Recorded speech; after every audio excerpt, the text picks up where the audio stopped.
Alvíceras, vocabulário de filosofia de Regis Jolivet, a palavra antecedente. Em lógica filosófica, antecedente é a maior e a menor do silogismo tomadas juntas. Ou seja, você sabe que um silogismo tem a premissa maior, a premissa menor e a conclusão. A premissa maior e a premissa menor, em conjunto, formam o que se chama de antecedente e a conclusão, o que se chama de consequente. Então, no silogismo condicional, esse termo antecedente, esse nome antecedente, diz-se da proposição que expressa a condição. Então, já não diz-se da combinação da maior mais a menor, e sim apenas daquela que contém a condição. Isso no silogismo condicional. Por exemplo, no silogismo seguinte: se não mente, é moral. Você ou a pessoa não mente, logo é moral. Ou seja, o silogismo é esse: se não mente, é moral. A pessoa que não mente, se ela não mente, ela é moral, do ponto de vista da conduta. Aí vem a outra premissa. Não mente, logo é moral. Perfeito silogismo. Você tem a primeira premissa, a premissa se não mente. A segunda é moral, né? Aliás, você tem a primeira, se não mente é moral. A segunda, não mente. Aí vem a conclusão, logo é moral. Por que que é um silogismo condicional? Porque você tem naquela premissa que diz se não mente, né? Esse condicional se não mente é moral. A pessoa que não mente disse que ela é moral, ela é ética. Esse termo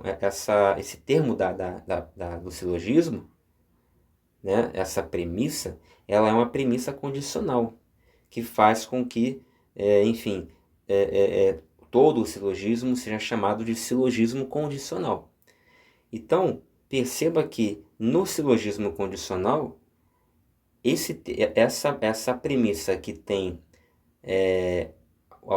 a ideia condicional propriamente dita, se não mente é moral, tudo isso, se não mente é moral, é chamado de antecedente termo antecedente ou premissa antecedente dentro do silogismo condicional, ok?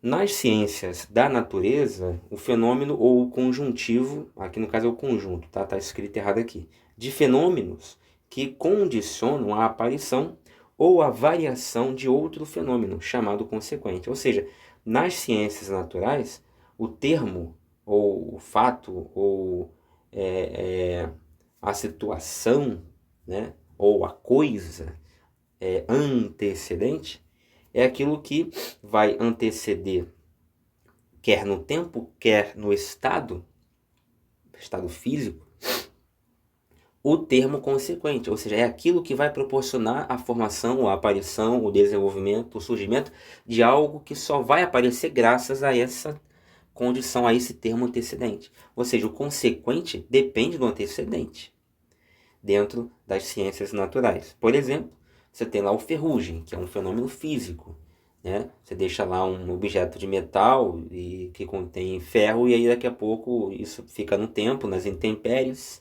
e daqui a pouco fica enferrujado, né? Agora, apareceu ali o ferrugem, é um fenômeno das ciências naturais, de uma ciência natural chamada física. E aí, como é que aconteceu isso? Surgiu ali do nada? Não, tem uma explicação. Tem uma explicação porque para que aqueles ferrugem, né, para que aquela coloração ferruginosa aparecesse naquele material, houve um processo de transformação precedente, ou, se preferir, antecedente, uma oxidação. Tá? Então, antecedente dentro das ciências biológicas, né, naturais, da natureza, basicamente é isso. Em psicologia patológica, os antecedentes de um sujeito como se geralmente usa essa expressão, usa antecedentes de um sujeito, são as circunstâncias individuais e, sobretudo, hereditárias que explicam as anomalias psíquicas de um indivíduo determinado. Então você tem lá, um indivíduo tem um comportamento anômalo, né? Uma disfunção psicológica, algum problema neurológico, alguma coisa assim. Ele é uma espécie de doente psicológico ou neurológico, né? Ele tem um comportamento anormal, meio maluco, meio louco, meio agressivo demais, enfim, meio psicopata, etc, etc, etc. E aí, disse que quando se vai investigar a vida, é buscar saber o porquê daquela pessoa ser assim, então recorre-se aos antecedentes daquele sujeito. Ou seja, quais são as circunstâncias, é o que se quer saber, daquele indivíduo, da vida daquele indivíduo, do contexto social, familiar daquele indivíduo, psicológico daquele indivíduo, algum trauma, etc, etc. Quais são as circunstâncias gerais, né, e sobretudo hereditárias, ou seja, de responsabilidade, né, de origem genética, que explicam as anomalias psíquicas desse indivíduo determinado, né?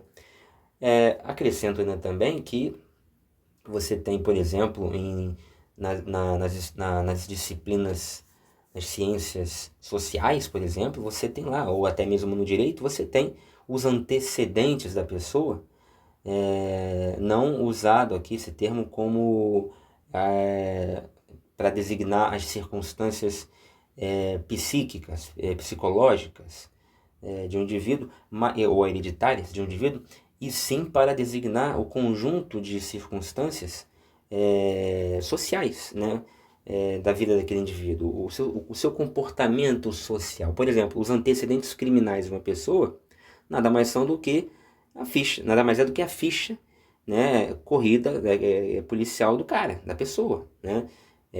Qual é a ficha? Quais são os antecedentes? Quando você fala assim, fulano tem bons antecedentes, ou seja, boas recomendações sociais, pessoas que o conheceram, que podem dar um bom testemunho de sua conduta, Então, são fatos sociais, são elementos mais propriamente antropológicos, etnográficos, né? Etnológicos e, sobretudo, sociológicos, né? E até históricos. E no direito, isso entra também mais para o campo das ciências jurídicas, do aspecto do Código Penal e ou até do Código Civil. Enfim, é um universo de possibilidades para o uso dessa palavra, né? Dessa expressão, dessa palavra antecedente.